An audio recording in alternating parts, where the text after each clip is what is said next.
نام بتا محمد رسول حسن ابن علی عباس. زحم اللہ منصور. اللهم صل على محمد وعلى بسم اللہ الرحمن الرحیم.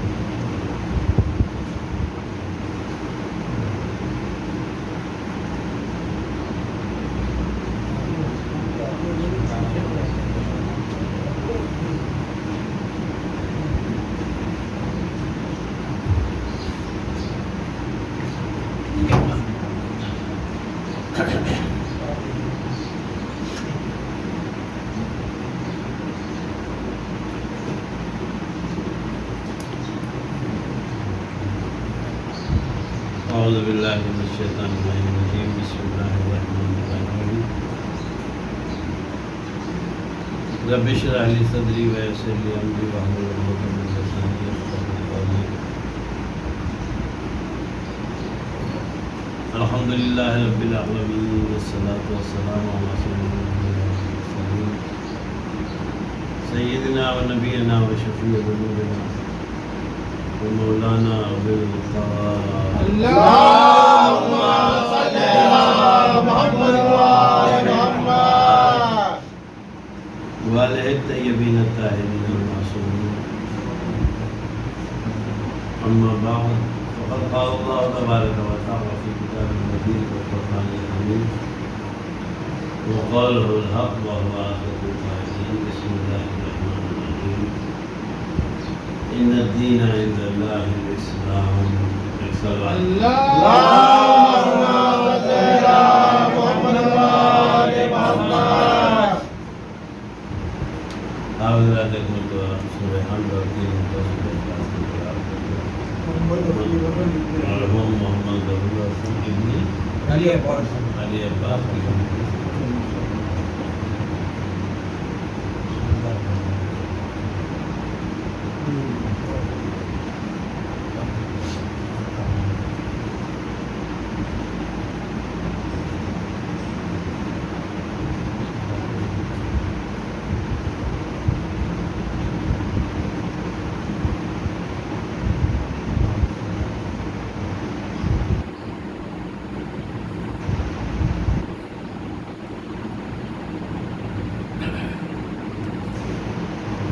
ایک مرتبہ اور سر بات کرتے ہیں. اللهم صل على محمد وعلى محمد.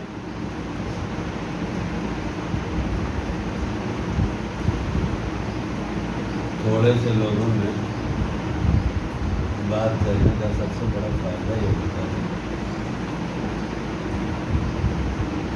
کہ سب لوگوں کو جو ہے نگاہ رکھی جا سکتی. اسی لیے ہمارے بچے یہ جانتے ہوں گے کہ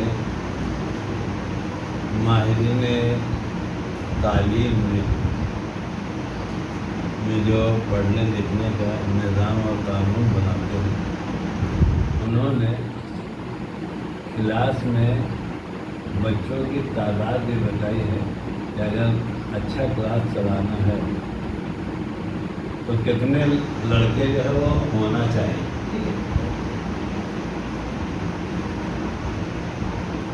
یہ آج کل جو بعض اسکولوں میں داخلے کی بھیڑ لگی ہے پتہ چلتا ہے کہ سیٹ کم ہو گئی اور پیچھے جو ہے وہ میز پہ بھی 2-4 لڑکے ٹکے کھڑے رہتے ہیں. اس کا سب سے بڑا نقصان یہ ہوتا ہے کہ پڑھانے والا کتنے لوگوں پہ نگاہ ہے. یہ بہترین کلاس وہ ہوتا ہے جس میں پڑھانے والے کے سامنے 20 بچے، لیکن 20 بچوں کے اوپر نگاہ رکھنا اور تعلیم میں یہ جو 20 عدد ہے یہ کم سے کم 20 ماں باپ کے بچے 20 طرح کا ذہن لے کے آئے ہیں، 20 طریقے کے خواہشات لے کے آئے ہیں. اب اگر آپ سچ میں تعلیم دینا چاہتے ہیں تو بہت زیادہ ہو جائیں گے تو کتنے کو نگاہ رکھیں گے.